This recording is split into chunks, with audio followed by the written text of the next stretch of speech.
From advertising to software as a service to data.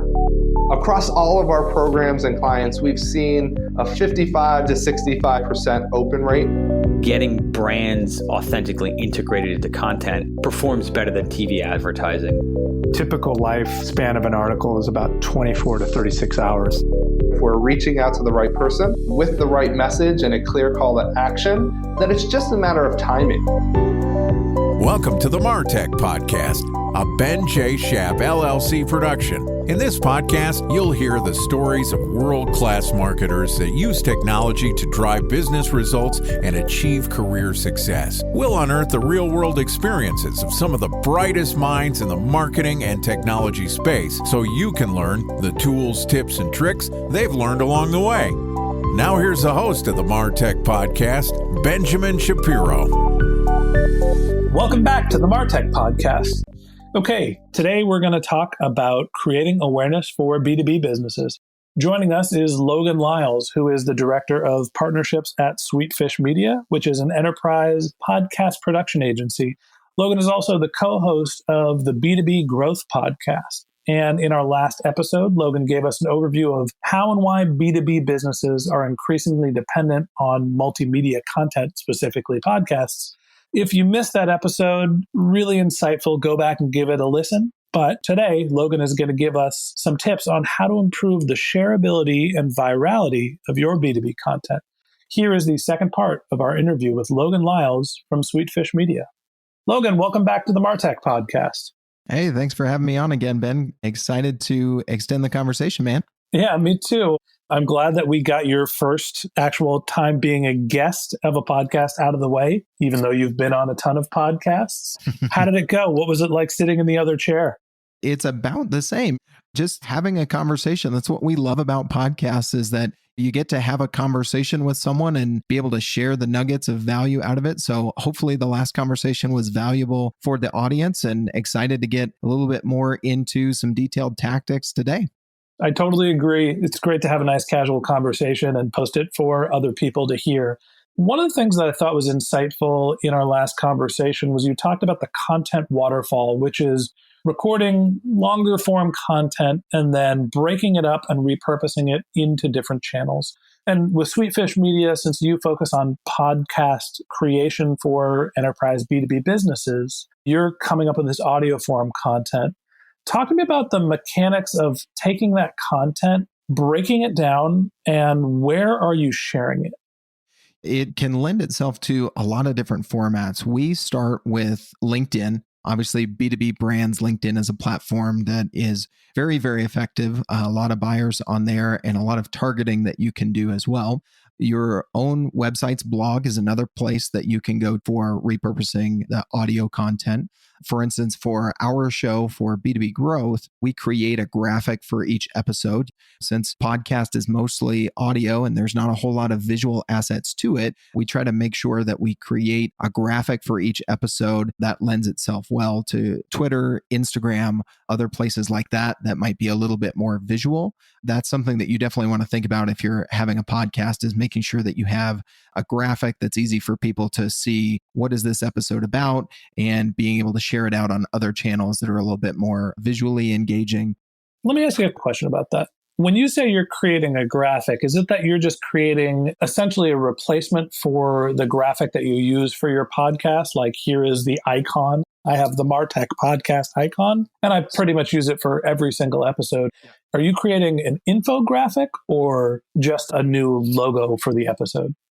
It's kind of in between those two, Ben. We create a template when we launch a new show so that it has the same branding as the show logo itself, but it's not just a repeat of the show logo. Not necessarily an infographic, although if you have a conversation or an interview that lends itself well to stats and figures, you could definitely create an infographic out of it as well. But what I'm referring to is making sure you've got a graphic that has the episode number and the headline of the show. and the guest's face nice and large. And having that template to be able to make it repeatable increases the shareability of that podcast episode after each show. For instance, after guests are on our show, we send them a link to their episode on iTunes so that they can share it out, and also a link to the blog post on our website that has that graphic specific to the episode that has their episode number and their profile photo so that it's easily shareable on other channels. Interesting. So essentially, creating this graphic is meant primarily for you to share with the guest, so they have something that is specific to them to share. Exactly. All right. So you're creating some visual content out of your podcast. You're, I'm assuming, transcribing it or creating some sort of a summary for your blog. What else are you doing?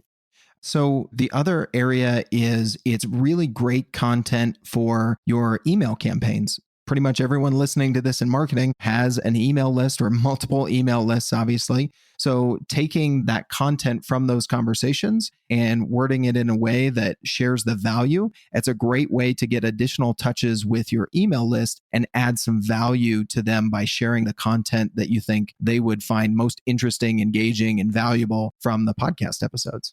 It's interesting. You basically hit on what our next growth strategy is, which is we are going from transcribing our interviews to figuring out a format that is more interesting as an overview, a summary, and then we're going to take that and create an email newsletter. So for the people that are listening, eventually they will be able to have the show notes delivered to their inbox so they don't have to take notes because the content can be dense. Talk to me about where else you're distributing your content outside of the assets that you own, outside of your blog and your email list. You know, LinkedIn has really been the biggest strategy for us to be able to get the content out there in an area where people are living day to day. When they're not coming to our blog, it's tougher and tougher to get people back to your blog. I love your point of going from a transcription of an episode to a summary that's written in an engaging way, in a digestible way. We do that for a lot of our clients as well in writing long form blog posts.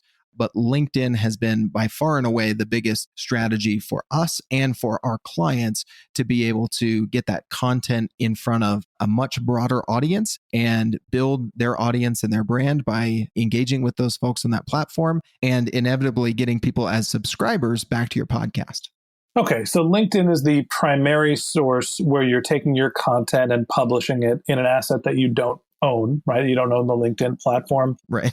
How about Twitter, Instagram, YouTube? Are you focused on any of those other platforms? Are they relevant for B2B brands? I think they're relevant to B2B brands. They're not a key part of our strategy just because we've really doubled down and found what works on LinkedIn. So we're continually focusing on what we know best and figuring out as social media changes, LinkedIn, Facebook, Twitter, their algorithms could change tomorrow. They could change by the time this podcast goes live. So in order to really get good at one platform, you do need to focus a little bit on one, kind of master it, and then move from there. So I think those other channels are definitely valuable for B2B brands. We've just found LinkedIn to be the most valuable for us and for our clients. So we found some specific strategies that really work there to get super tactical. Okay, so let's go dive a little deeper into LinkedIn. Can you tell us a little bit about the mechanics of repurposing your multimedia content and getting it on LinkedIn? So one of the things that we learned by having our content writers repurpose audio episodes from our show, B2B Growth, and for our clients' podcasts is that LinkedIn's algorithm favors long-form status updates over LinkedIn articles. LinkedIn's publisher platform is really nice and you can format something that looks really good. But if you write something in that status update field that gives you 1,300 characters, which equates to 250 to 300 words. So we're talking pretty short in the form of long form content. But writing there actually gives you further reach to your second and third degree networks, especially if that post gets engagement early and often. And we have some ideas around there. So I think step one that we learned is writing status updates rather than long form articles on LinkedIn. Okay, so that's kind of the key thing that I've heard from a couple other content creators, a lot of independent consultants is make sure that you're writing posts, and essentially the best practice is you write a statement and then you use the link that you're trying to drive people in the comments. So talk to me about what you see in terms of engagement. People are seeing your posts, you're getting 10, 20x the visibility, but do people actually engage when you're writing status updates as opposed to sharing a link? Yeah, I saw a ton of engagement last week on that post that I mentioned in our last conversation about LinkedIn selfie videos and what people could do better. I saw a lot of engagement from my first degree network. I think the post had 100 plus likes, but what was more surprising to me is that it had 100 plus comments, and a lot of those comments were from people outside of my first degree network. We find that when a post gets engagement early, LinkedIn's algorithm puts it in front of more eyeballs, especially if you're doing the things like you mentioned, and we're talking about already, doing a status update instead of an article, putting the link in the comment. But I've found that as the number of views grow, the number of likes and comments grow as well. So I've taken some time to systematically make sure that I follow up with that engagement to generate more conversations as well.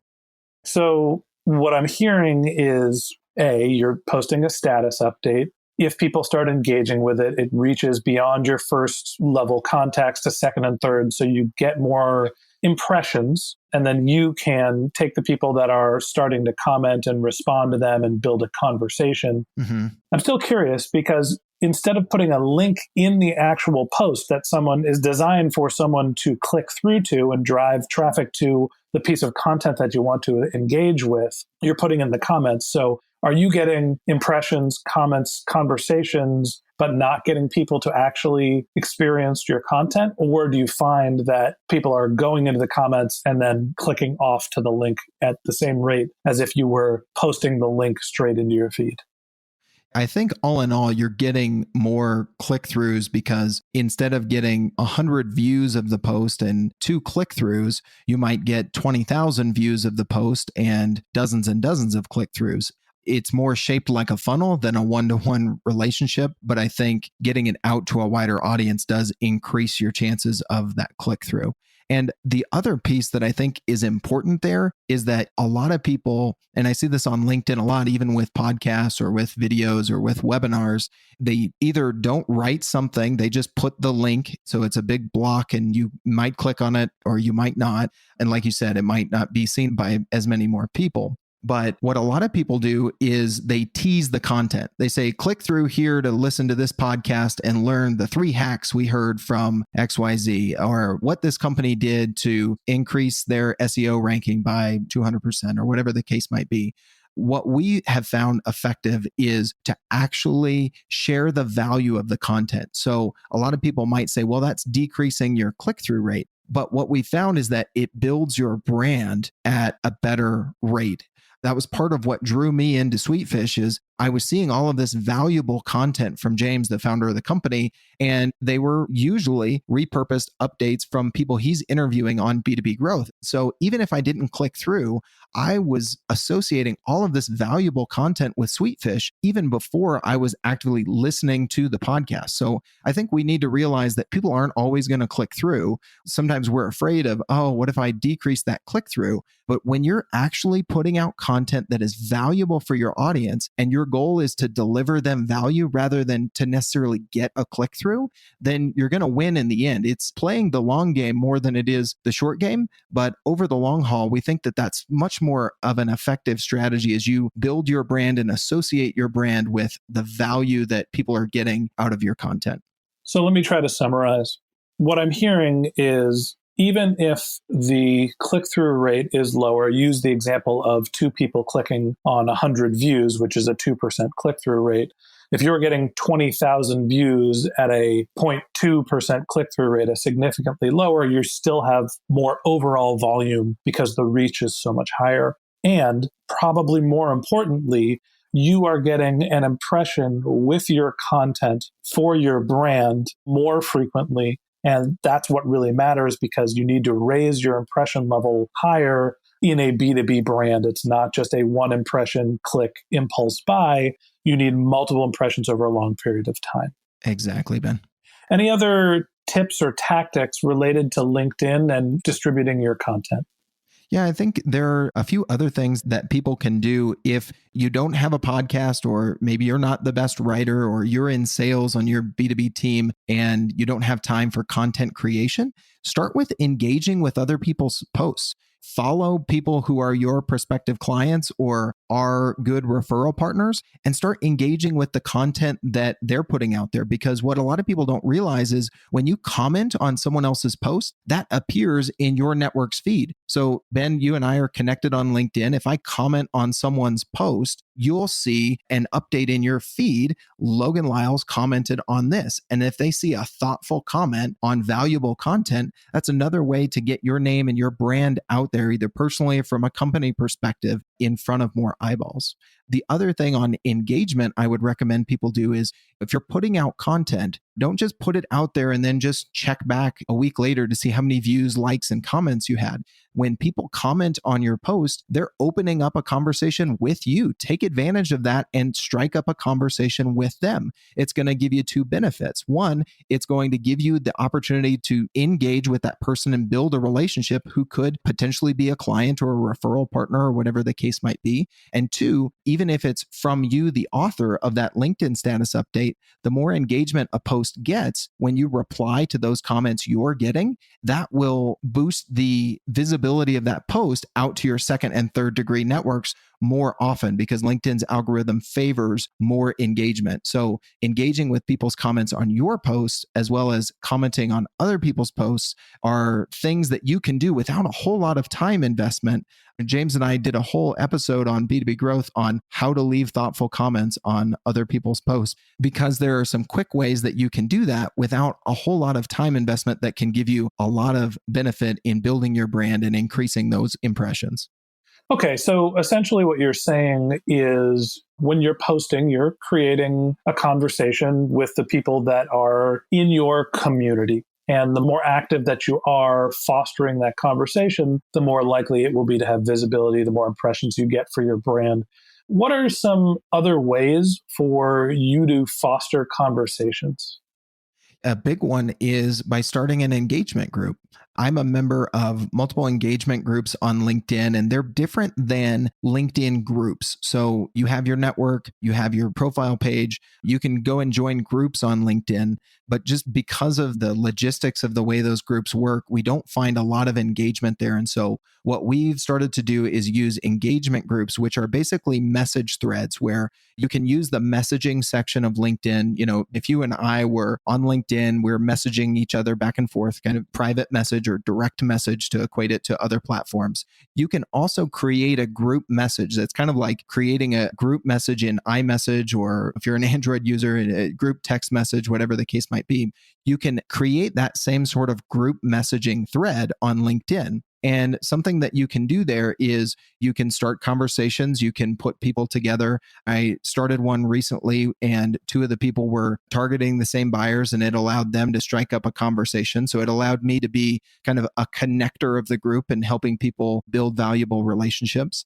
And then the other thing that we use engagement groups for is, me personally, as I mentioned, I'm involved in multiple engagement groups. Anytime I have a new status update go live, I put a link to that status update in the engagement group so that the people that I'm connected with most closely, the people that I have the best relationships with, I'm not just leaving it to chance if they happen to see my post that day or they happen to be on LinkedIn when I post again. So that gives them a very easy opportunity to go like and comment on my posts so that it gets further reach, because again, LinkedIn's algorithm favors engagement, but it really favors engagement in the first hour or two. So that's a way to make sure that you're staying top of mind with your closest connections. And then you can work together to give early engagement to each other's posts. And that helps get more and more visibility. So it's kind of like a mini networking group that you can create for yourself on LinkedIn that can benefit you as well as like-minded people within your network that are close connections. The I'll scratch your back if you scratch mine strategy of content marketing. Yep, that's definitely one way to look at it. We think there's a lot of relationship building that can happen. In a podcast, we love the relationships that we build by being able to collaborate on content and then content sharing within these engagement groups on LinkedIn. So you've just got to think about ways to use social media as not just this megaphone, but a way to actually replicate what you do offline. Ben, you and I have known each other for a little bit. If you emailed me and said, hey, I need a favor about this or that, then we'd have a conversation about it. Using social media to do those same sorts of things and finding ways to help each other out and build those relationships where you have mutual benefit is often missed by folks in the B2B space trying to use social media to grow their audience. I think that's a great tip. And I think if I had to summarize what we've talked about in this conversation is A, you're creating multimedia content and you're repurposing and breaking it down into smaller chunks. Publishing it, if you're looking for a B2B brand, primarily on LinkedIn using status updates with the link that you're trying to drive people to in the comments. You need to be active in the conversation after you post. And then there's also this notion of having an engagement group to show LinkedIn that the post is valuable by having engagement early after the post has been published. Mm-hmm. Did I miss anything? Nope. And James, our founder, had a really great article on 7 ways to get thousands of views on your LinkedIn post. We can probably link to that in the show notes. I think that is one that he's gotten a ton of good feedback on and people have taken some practical stuff away from. So we'd be happy to share that with folks as well. And I will give you some proof to how that works. I used this content promotion strategy that we've been talking about last week for the first time, where I published a status update. It included an image. The image was actually the MarTech podcast moving up into the #1 slot in Google for the keyword MarTech podcast. And that post got 5,000 views, 65 likes, and 13 comments. But my previous posts were somewhere in the 300, 500, 400 views. So just posting an image and writing a 1-sentence blurb made a 10x impact in terms of my post's visibility. So I can vouch that this strategy does work. And the way that I learned it was from the article that you mentioned, which we will publish in the show notes of this show. Logan, I really appreciate the advice. I appreciate the direction on how to improve B2B reach and awareness. And that wraps up this episode of the MarTech podcast. Before we let you go, I want to share a few things that I think will help you make the most of the time you've already invested in this podcast. First off, if you'd like to learn more about Logan or Sweetfish Media, you can click on the link in our show notes or go to sweetfishmedia.com. We will be sure to link to the article that Sweetfish Media's founder created about 7 ways to improve your LinkedIn reach.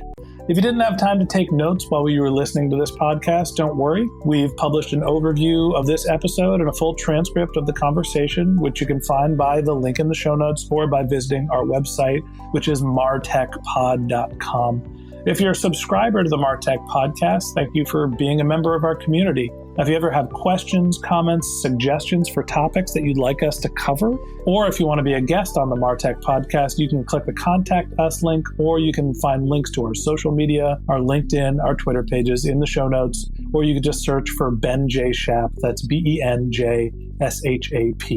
If you haven't subscribed yet and you want a weekly stream of marketing and technology knowledge in your podcast feed, we've got some great episodes lined up in the next few weeks, including our conversation about Instagram, PR, media buying.